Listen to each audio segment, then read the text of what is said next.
I apologize for any background music, but let's begin. So this is Savannah Montes for Concluding Reflections for Sociology 101. Sociology to me is the study of society and how it functions. And what that means to me is, well, since I'm going to become a teacher, hopefully, in the future, it will be very helpful for me since it will help me think about where my students are coming from and why they think the way they do or act the way they do. It's because of the environment they were grown up in, the part of the society that they were grown up in. And for the three topics that I will be covering, the first topic will be culture, second will be sex and gender, and the third will be politics and government. Now for the first topic, culture. One thing we learned was symbolic interactionism, and the reason why I believe it relates to this topic is because it has to do with a lot of linguistic or gestural communication. And since we have to communicate and talk from children, that's how we learn from each other in our social interaction with each other, using our entire body, not just our voice. We learn from what we see. And then conflict theory is the next one.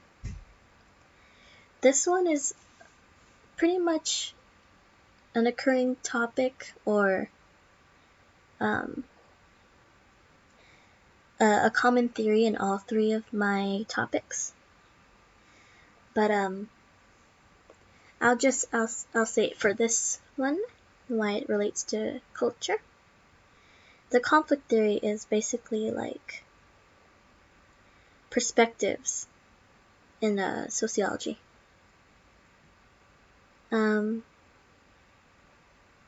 It's like the materialistic interpretation of history.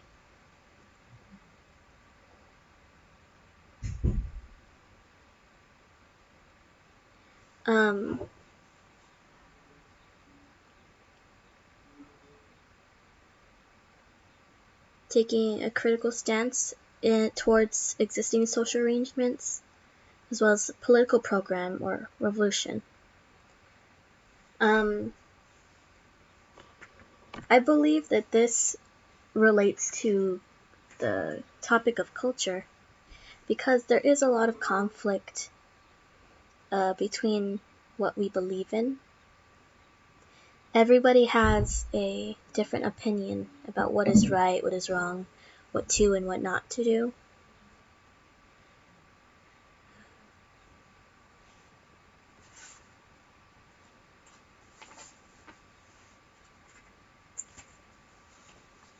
And then as well,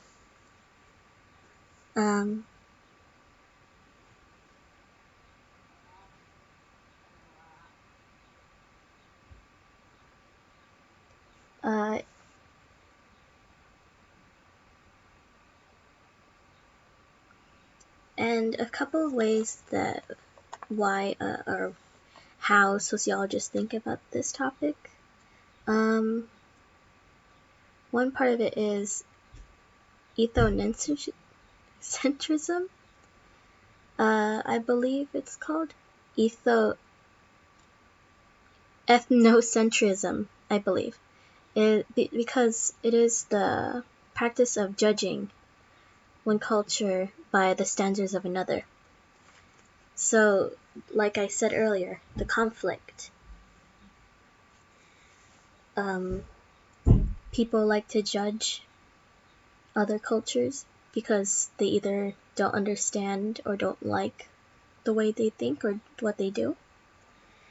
And then the next is multiculturalism, which is a perspective that, rather than seeing society as a homogeneous culture, it recognizes culture diversity while advocating for the equal standing of all culture traditions.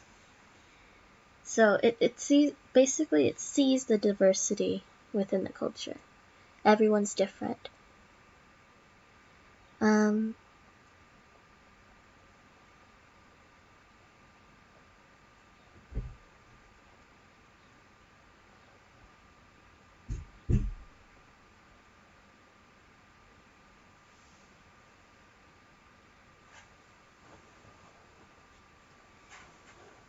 Okay. And then one example that I like to give for culture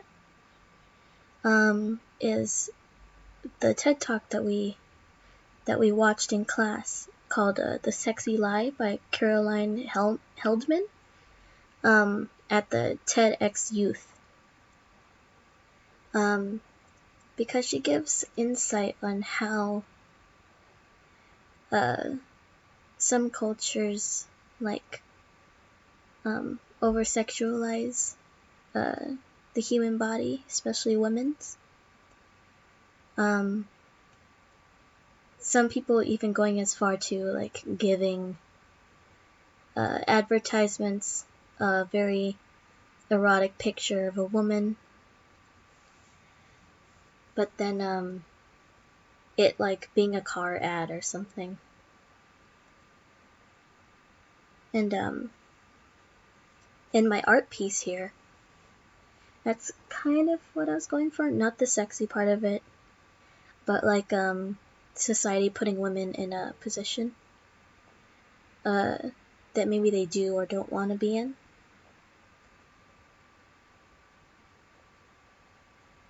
Where they basically have to take care of everything, clean, cook, take care of the children.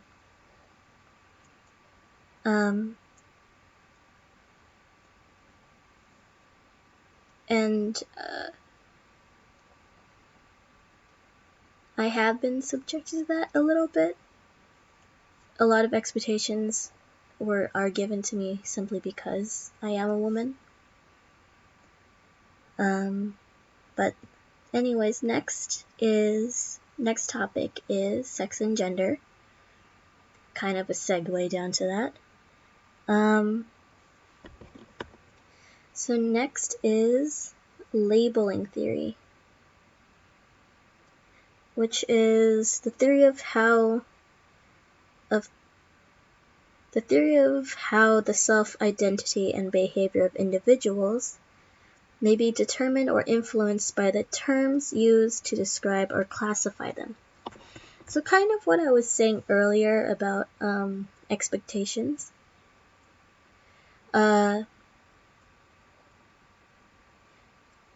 Like how people say that men are strong, men are warriors, stuff like that. And then that also being a backlash because now men believe they can't be anything but strong. And because they want to be strong, they hide their emotions. While everyone says women are so emotional, women need to take care of the children, so that's what they're expected of, and many women believe that's what they need to do, or are supposed to do. They're supposed to get a husband, have children, and take care of the children, and clean the house every single day. That's not bad, but when it's pushed on you to do those things, it gets pretty overwhelming. And then up again is conflict theory that we talked about earlier.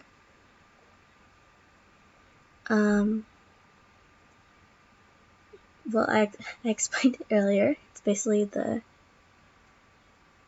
conflict in society.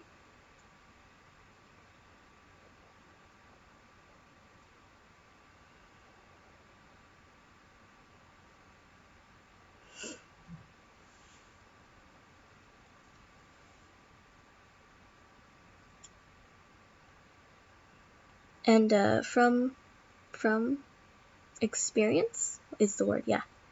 From experience of being told what I should be and what I shouldn't do and shouldn't be, it does get overwhelming. It gets overwhelming with like when almost everyone is telling you what you need to do, but you can't see that for yourself. Like, I want to be a teacher, but I need job experience so I know how the world works. But when I was first starting out school, my parents believed that I would see the money rolling in and then not want to go to college anymore. But they don't understand that I am driven to be a teacher. I really want to be a teacher. So me getting a job wouldn't push that away. But now they're seeing that because they see how committed I am to go to school. Okay, topic number 3. Politics and government. The first one is structural functionalism.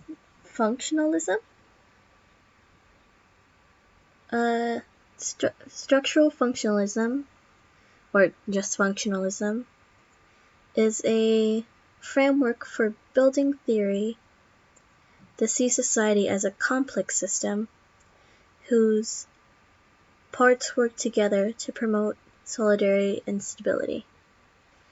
So, structural functionalism is in politics and government because it's basically the structure.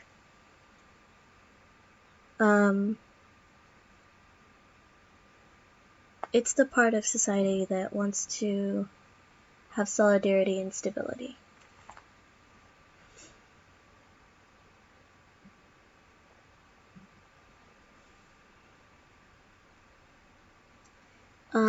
And in a society, there is a lot of citizenship. Some of it.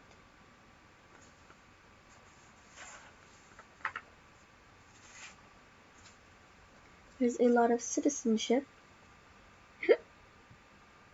Ooh, my bad.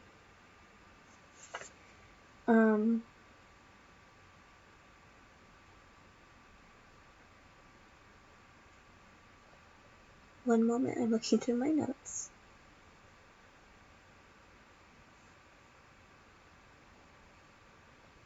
There it is. Citizenship.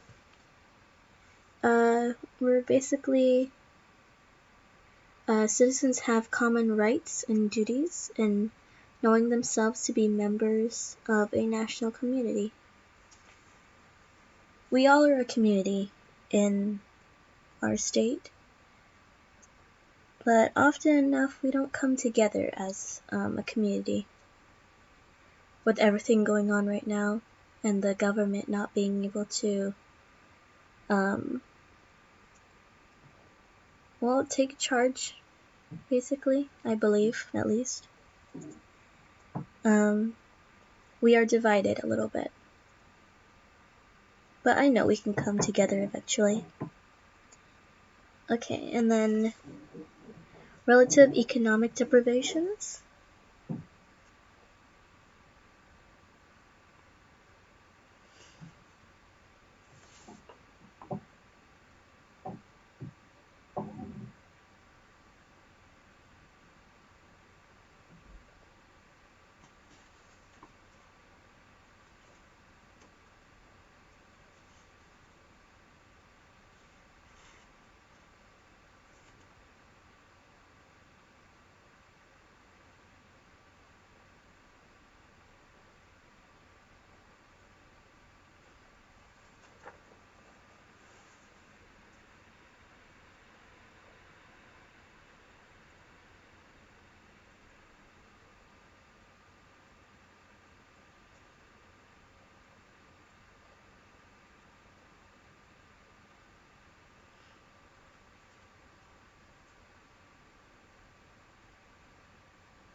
One moment.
Well, I can't find my definition for that, so let's just change it to totalitarianism, which is the total control of the government. The government, I believe, has control of everything in our country. From what food we eat, from where the food goes, from, well, how ads are made, which ads are approved, what parts of cities are poor, which parts are rich.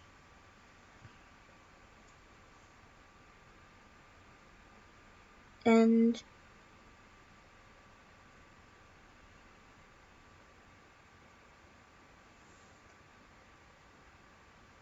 for example, like in Strangers in Our Own Land, the people didn't really know what to think, I guess.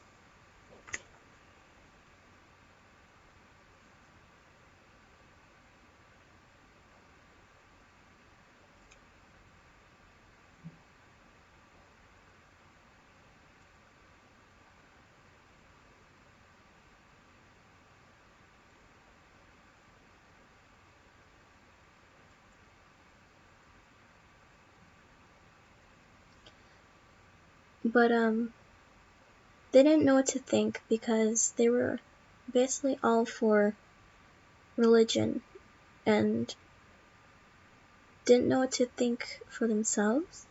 They didn't go for the government.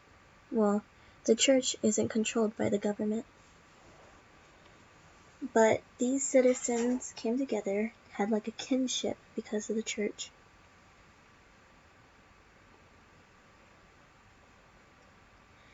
And in a way, the church is like a government because they're in charge of themselves.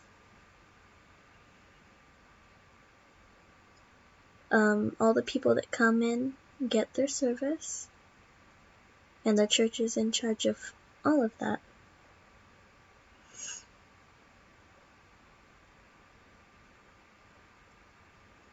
And just like the government itself, the church chooses what to and what not to talk about, and what not to and what to do.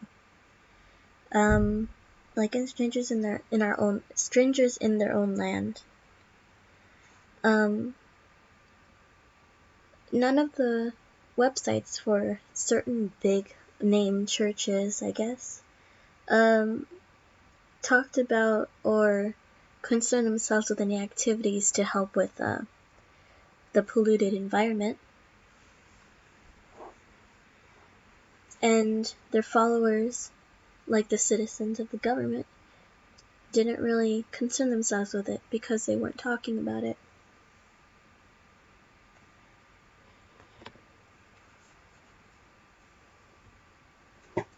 And my reaction to that kind of surprised me a little bit, but I guess men,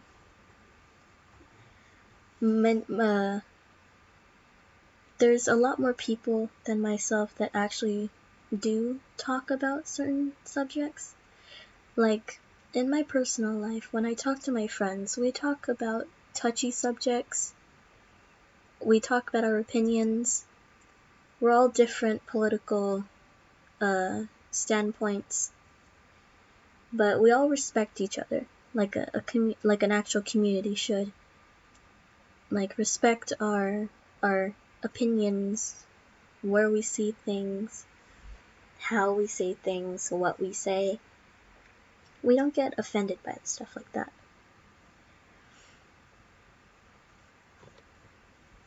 And I believe that's kind of where we are at right now. A lot of people nowadays don't like to talk about things, and that's a big problem because there's a lot of things we need to talk about so they can get fixed. And these 3 topics are related, and I'll explain it by talking about my picture. So, culture. In our culture, many people believe that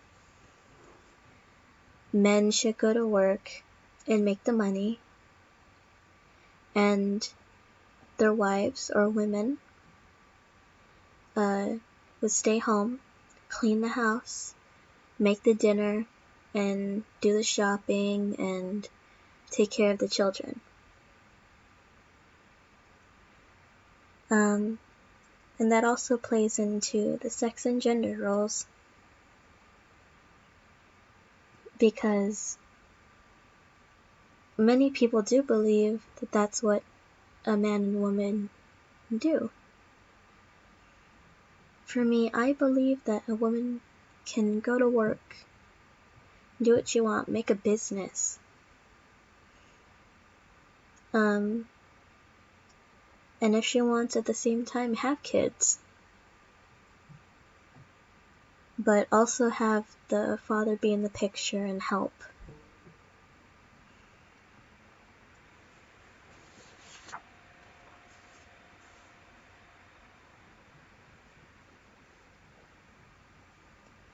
And I believe that, I say that, and the reason why politics and government is also related to it is because a lot of the time the government thinks they have or tries to have a say in what men and women can do, or what citizens can do, by putting out the ads and the statements, putting out laws to basically put bumpers on a straight line of what people can, or what the citizens can do.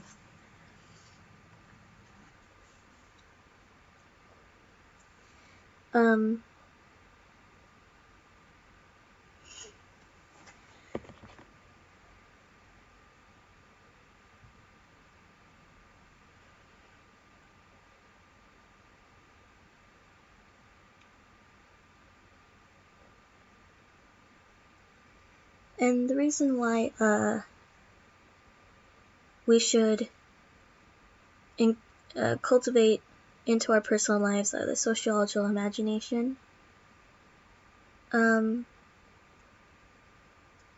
is because it helps us see the development of our own thinking and others.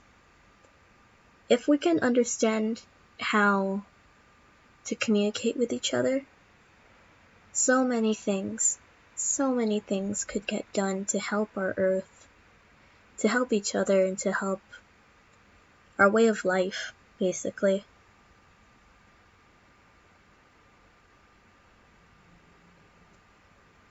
And it's changed my perspective on the world, because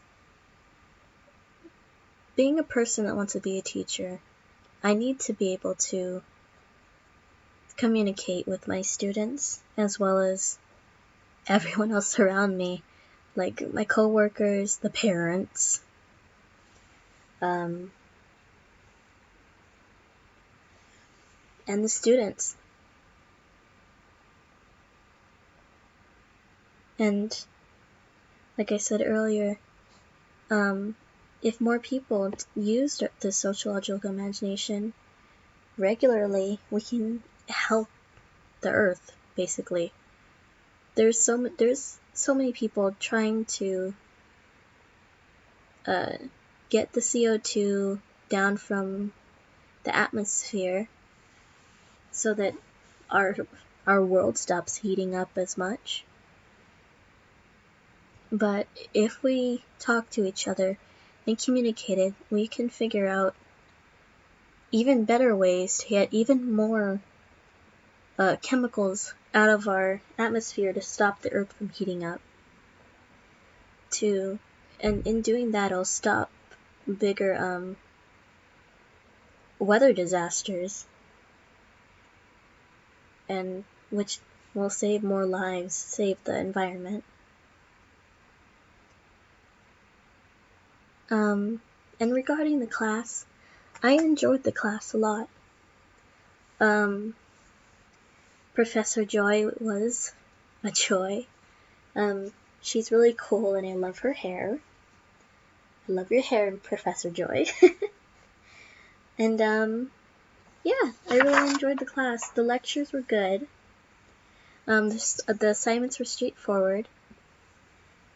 And overall, great class. Okay, thank you very much. Have a good day. Bye.